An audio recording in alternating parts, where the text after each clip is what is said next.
Agradeceros, daros los buenos días por la respuesta a la convocatoria. No voy a comparecer para dar respuesta a la rueda de prensa de ayer. Solo buscan provocarme porque saben que reacciono cuando tocan a los míos y han ido lo más lejos que han podido, insultando incluso a los muertos. Pero no me van a hacer caer en su trampa y tampoco me van a asustar con las amenazas de llevarme a los juzgados. Estoy aquí para asumir lo que venga y mi familia y mi entorno están avisados, por lo tanto, bienvenido sea lo que ha de venir. Mi comparecencia es para seguir desgranando las consecuencias del descontrol económico de este gobierno y el caos, intencionados o no, ya se verá, en el que estamos inmersos. Porque aquí no solo estamos hablando de un problema entre una empresa y el gobierno, hablamos además de unos efectos en la contabilidad presupuestaria de la ciudad. Efectos que no solo se limitan a incluir en el capítulo 2, gastos corrientes, la parte del contrato que se considera inversión, que es lo que ha ocurrido, que tendría que haberse computado, por tanto, en el capítulo 6, sino que la propia ciudad pone de manifiesto que tiene una polémica abierta sobre la propiedad de los vehículos y sobre qué parte de lo que se ha pagado ha ido a amortización y qué parte ha ido a personas.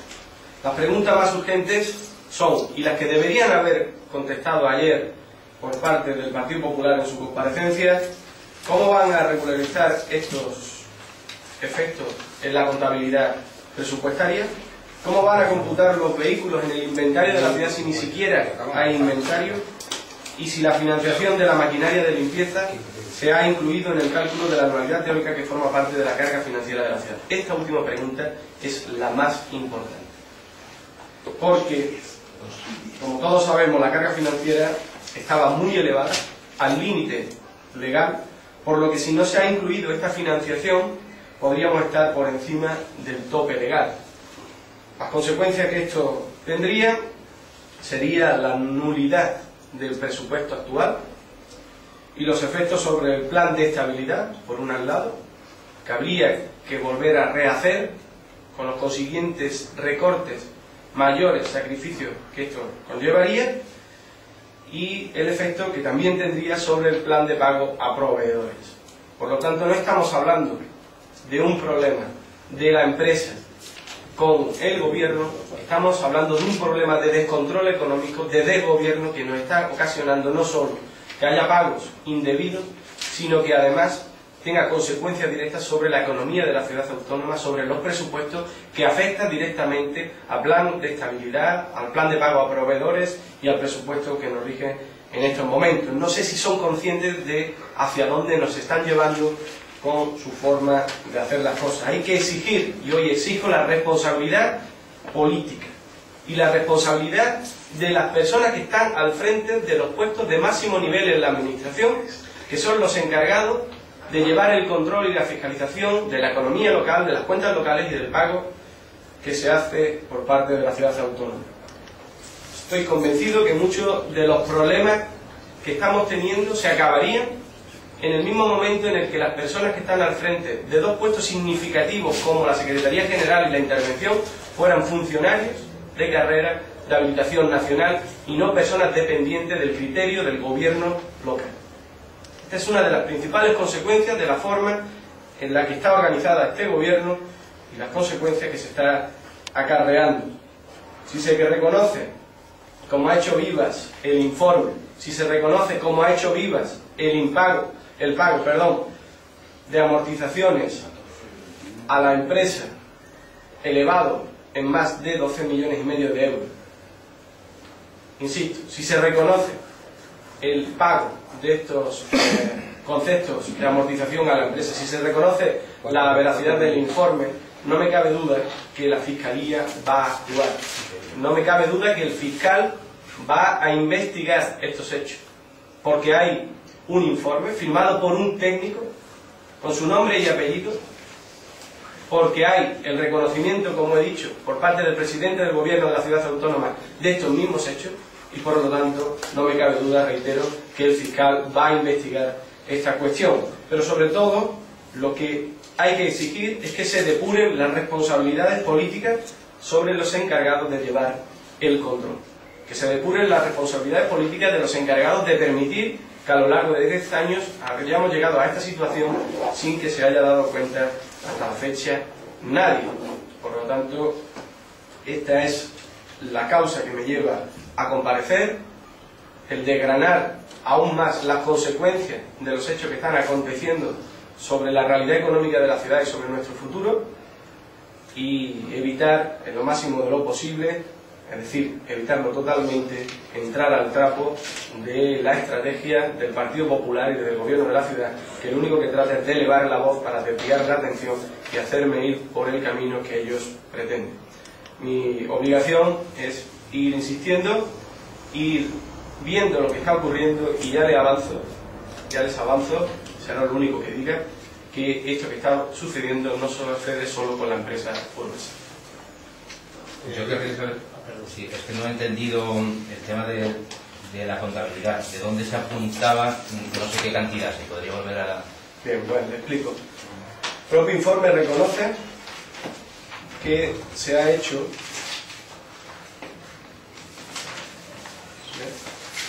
El propio informe reconoce que lo que se ha hecho ha sido incluir en el capítulo 2 la inversión. El capítulo 2, como usted sabe, es de gastos corrientes, por lo tanto tendría que estar incluido esta inversión en el capítulo 6 de inversiones reales, que así se llama, y su correspondiente coste financiero al capítulo 3. Como esto no se ha hecho así, como no se ha incluido en el capítulo 6, por lo tanto esa carga financiera puede que esté de alguna manera no reflejada en su totalidad. Como ya estábamos en el límite legal, si incluimos ahora este coste, que se ha ido haciendo así en todos y cada uno de los presupuestos de estos últimos años, podríamos estar por encima del tope legal. Y estar por encima del tope legal tiene esas consecuencias: declarar nulo el presupuesto actual, tener que rehacer el plan de estabilidad y tener también las consecuencias sobre el plan de pago a proveedores al que está ligado el plan de estabilidad. Por tanto, una circunstancia mayúscula, una circunstancia muy negativa para la economía local, que podría incluso devenir en la intervención por parte del Estado en la propia ciudad. Por eso, esto no es una cuestión para tomársela a broma, esto no es una cuestión para frivolizar, para tomárselo a la ligera, y esta no es una cuestión para que la respuesta por parte de los responsables del gobierno y del Partido Popular que gobierna en esta ciudad sean los chascarrillos y las bromas. Creo que lo que había que ser, como ellos mismos están diciendo, es responsables, serios, y poner de una vez por todas las cartas sobre la mesa y ver realmente qué es lo que está ocurriendo. Yo les voy a dar un dato que ya lo hemos repetido en muchas ocasiones, pero que de alguna manera también va a reflejar lo que está sucediendo en Ceuta. La evolución de la deuda viva en nuestra ciudad es que en el 2012 tenemos 269.000 millones de euros, o 541, mientras si lo comparamos con la deuda viva en Melilla, en este mismo año, 2012, es de 113.544. Por lo tanto, duplicamos la deuda. Y no la estamos duplicando porque hemos duplicado la inversión, los servicios y la calidad de vida de los ciudadanos. La estamos duplicando por este tipo de actuaciones, por esta forma de gestionar y por los hechos que, como digo, parece todo apunta, y tendremos oportunidad de ir viéndolo en las fechas próximas, que no solo ocurre en el contrato con la empresa Urbaser, sino que también pudiera estar ocurriendo en otros contratos. Sí, en referencia precisamente a lo que usted dice, está hablando, si se supera la carga financiera, usted está hablando si durante el ejercicio pasado se hubiera pagado, o sea, se hubiera incluido esa cantidad como un bloque, o sea, los 12,5 millones, no divididos año a año. Porque está claro que año a año es poco más de 1 millón, y eso viene a significar, entre otras cosas, que cuando se concertaran préstamos por parte de y ser sometido al proceso de la Asamblea de la Ciudad, es posible que no se alcanzara o se agotaran esos préstamos para no superar el 25%. No sé si yo me he explicado mal. Aquí hay una cuestión clara, y es que las consecuencias del contrato tienen que estar reflejadas en el presupuesto y en su lugar correspondiente. Y lo que ha pasado, no es una cuestión que sea una interpretación, sino que mirando el presupuesto, lo que ha pasado es que el capítulo de inversión no se ha incluido la cantidad de inversión no se ha incluido en el capítulo 6, sino que se ha metido directamente en el capítulo 2. El capítulo 6 es el que me va a determinar la carga financiera, pero al incluirlo en el capítulo 2 estamos aminorando esa cantidad. Y lo que tendremos que saber, y esa es la pregunta que le vamos a hacer el gobierno en el próximo pleno, es si incluyendo las cantidades que se dicen se han pagado y se han amortizado por la inversión, vamos a superar el tope legal.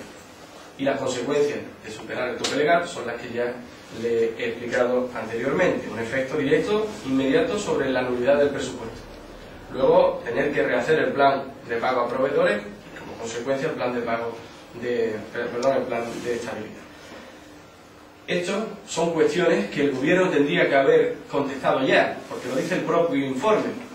Yo solamente me estoy refiriendo a lo que tiene recogido en el informe que hace este funcionario.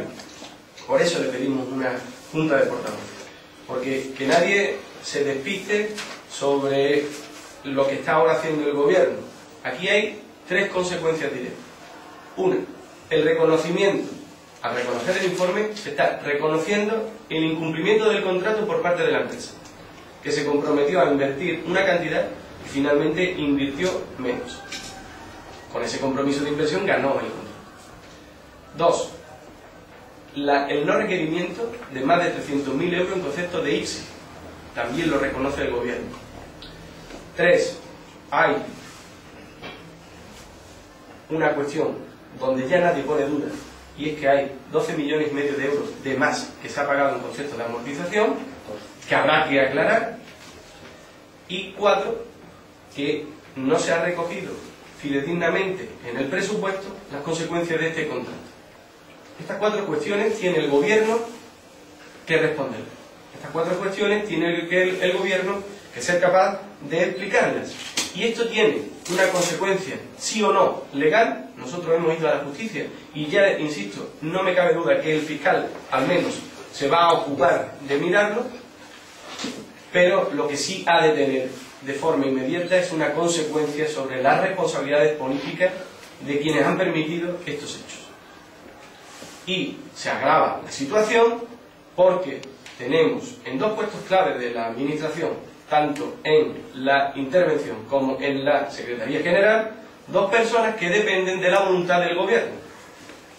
Esto dice mucho y no dice nada, pero es una realidad objetiva. Dependen de la voluntad del gobierno. Y sería mucho mejor, y todo el mundo coincidirá, en que fueran personas con capacidad e independencia al Ejecutivo para poder ir haciendo todas las aseveraciones, todas las consideraciones y todas las negativas que creyeran oportunas en el momento que lo consideraran.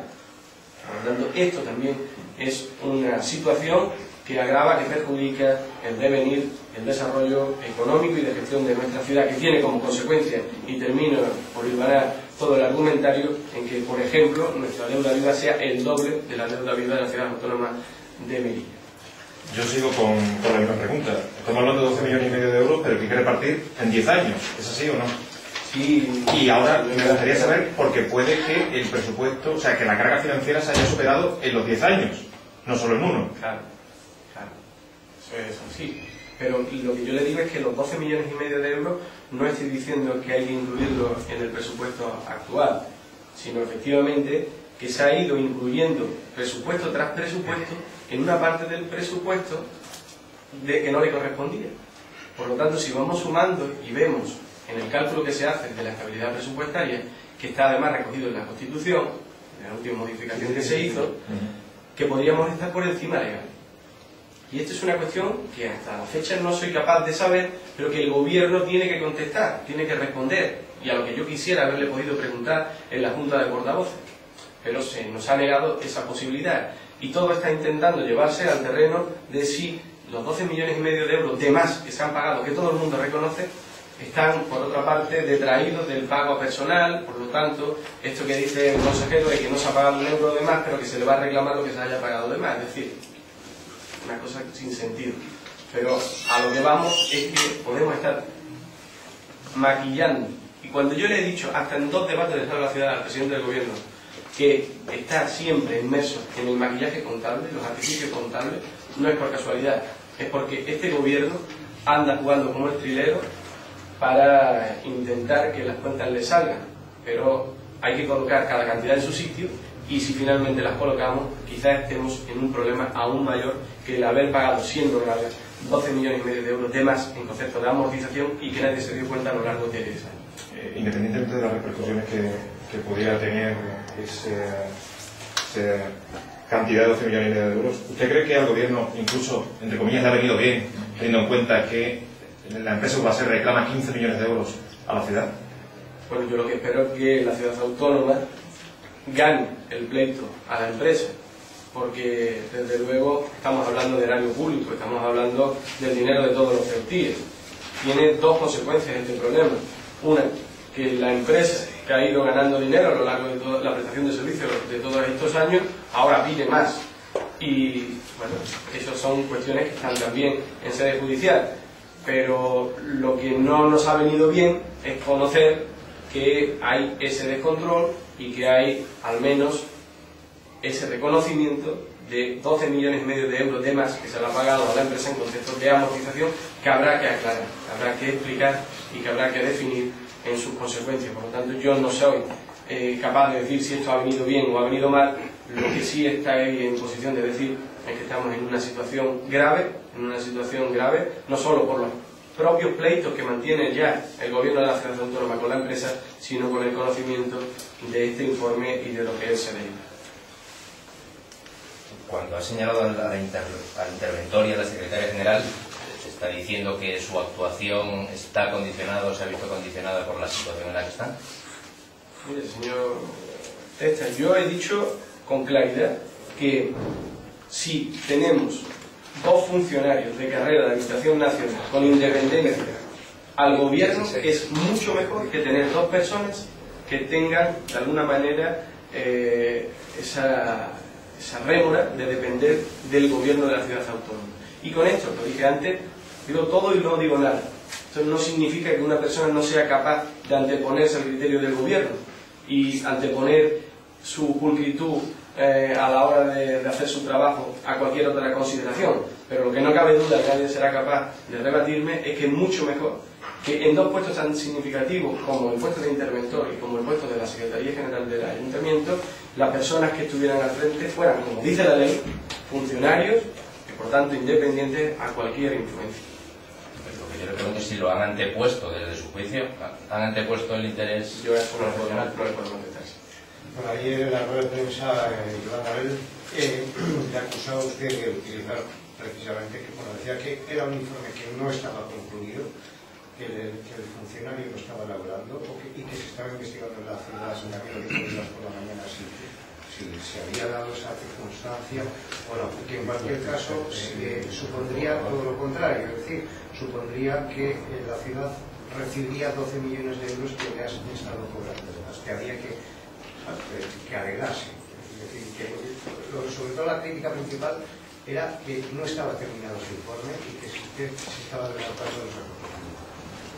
Bueno, no me voy a referir a la rueda de prensa de ayer. Aquí lo que está claro es que sea o no consciente el pago de más de esos 12,5 millones de euros, hay un grave descontrol que tiene que tener sus consiguientes responsabilidades políticas y depuradas.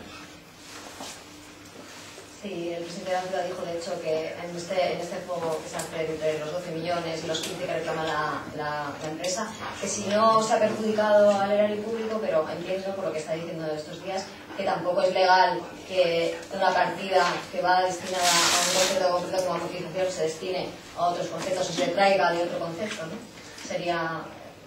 Bueno, es que yo creo que cualquier ciudadano hoy en Ceuta sabe que las cuentas de la ciudad autónoma no son un pacto entre chiquillos que se dejan céntimos para comprarse chucherías.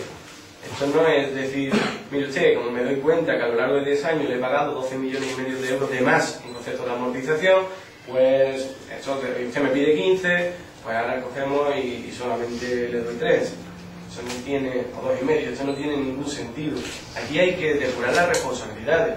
Yo sigo insistiendo en que estos pagos son pagos indebidos, pero desde luego, en todo caso, si solamente fuera una mala gestión contable tiene que tener directamente su depuración en cuanto a las responsabilidades de quienes han permitido que esto ocurra a lo largo de tantos años. Esto no es una cuestión que se pueda dilucidar diciendo no se ha perjudicado el erario público. Esto habrá que verlo y por eso también hemos pedido a la Fiscalía que interceda si ha tenido o no repercusión en el erario público, pero esto también tiene esa otra consecuencia de demostrar que las cosas en Ceuta se hacen y se hacen muy mal. Cuando has dicho que esto no es la única vez que ha sucedido, esto es que se ha pagado de más en otros contratos. Sí, parece que hay una práctica habitual en este tipo de cosas y ahora mismo solamente te puedo decir eso, ¿no? Yo esperaría a fechas próximas para poder ver si finalmente lo que ocurre con el contrato de Nunca se está ocurriendo con otros grandes contratos en la zona.